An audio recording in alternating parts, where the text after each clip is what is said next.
Bismillahirrahmanirrahim. Assalamualaikum warahmatullahi wabarakatuh.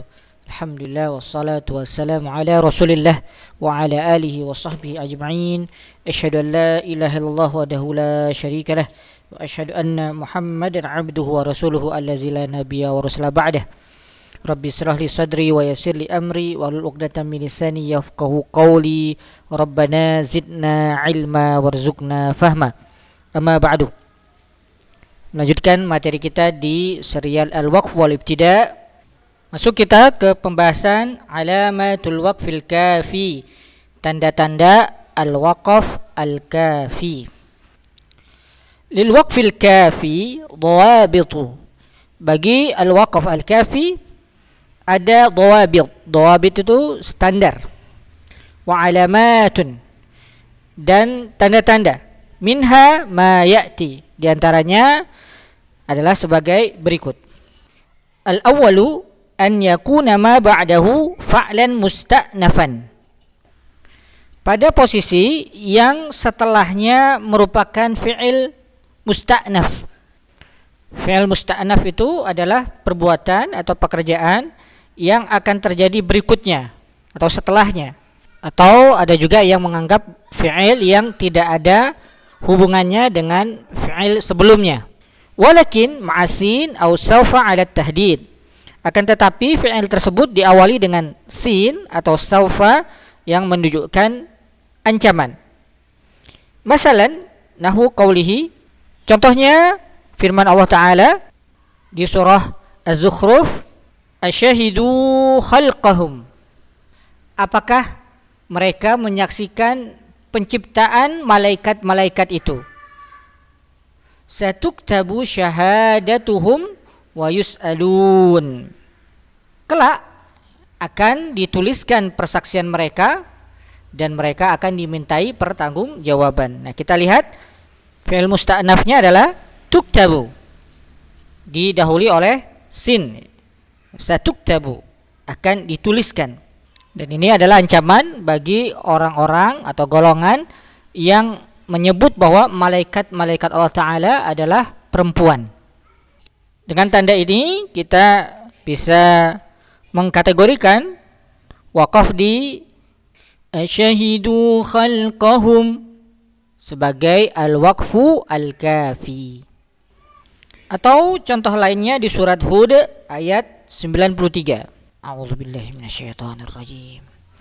Wa ya qaumi i'malu ala makanatikum inni 'amil sawfa ta'lamuna man ya'tihi 'adzabun yukhzihi wa man huwa kadzib. Dan dia, Nabi Syuaib, berkata, wahai kaumku, berbuatlah menurut kemampuanmu. Sungguhnya aku juga berbuat. Nah, di depannya saufa ta'lamuna ini fi'il musta'naf yang juga merupakan ancaman dari Nabi Syuaib kepada kaumnya yang sebelumnya mengancam Nabi Syuaib akan merajam Nabi Syuaib karena dakwah yang dilakukan oleh Nabi Syuaib. Kelak kamu akan mengetahui siapa yang akan ditimpa azab yang membinasakan dan siapa yang berdusta. Dan demikian kita bisa mengkategorikan waqaf di inni amil sebagai al-waqfu al-kafi. Itu yang pertama. Yaitu apa yang ada setelahnya adalah fi'il musta'naf yang didahului dengan huruf sin atau saufa sebagai bentuk ancaman. Kemudian as-tsani, yang kedua, an yakuna ma ba'dahu mubtada'an. Apa yang ada setelahnya adalah mubtada'. Misalnya firman Allah Ta'ala di surat Asy-Syura ayat 13. A'udzubillahi minasyaitonirrajim. Kabura 'alal musyrikin ma tad'uuhum ilaih. Allahu yajtabi ilaihi man yasha' wa yahdi ilaihi man yunib. Kita bisa kategorikan wakaf di ma tad'uhum ilaih ini sebagai al-waqfu al-kafi, karena bagian setelahnya itu sudah al-mubtada. Lafzu jalalah di situ sudah al-mubtada. Walau demikian, masih ada keterkaitan makna antara bagian setelah wakaf dengan bagian sebelum wakaf dari sisi makna, sehingga masuk dia ke al-waqfu al-kafi, bukan ke al-waqfu at-tam. Kemudian as-salis an yakuna ma ba'dahu istifhaman, yang setelahnya merupakan istifham atau pertanyaan. Misalnya di surah An-Nisa ayat 88. A'udzubillahi minasyaitonir rajim.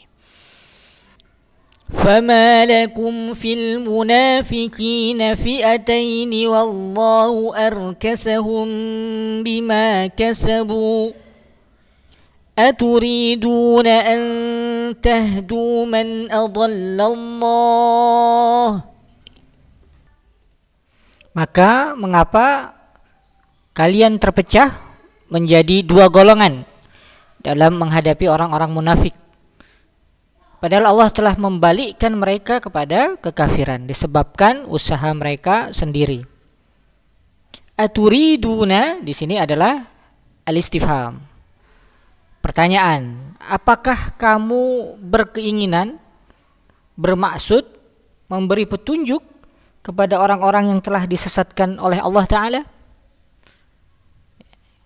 Jadi kita bisa wakaf di kasabu karena termasuk al-waqfu al-kafi yang setelahnya merupakan al-istifham.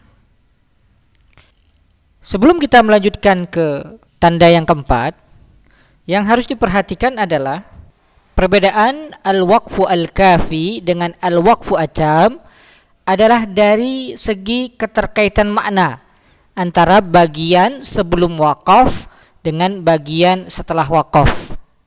Jadi walaupun di al-waqfu at-tam sebagaimana yang kita pelajari sebelumnya itu ada alamat atau tanda yang hampir sama dengan al-waqfu al-kafi, yakni al-ibtida'u ba'dahu bil istifham lafzan au muqaddaran, yang ibtida' setelahnya dengan istifham secara lafaz maupun takdir.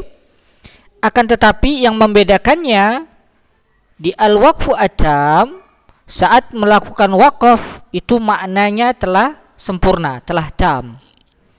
Sementara di al-waqfu al-kafi, bagian sebelum melakukan wakaf dengan bagian setelah melakukan wakaf itu masih ada keterkaitan secara makna.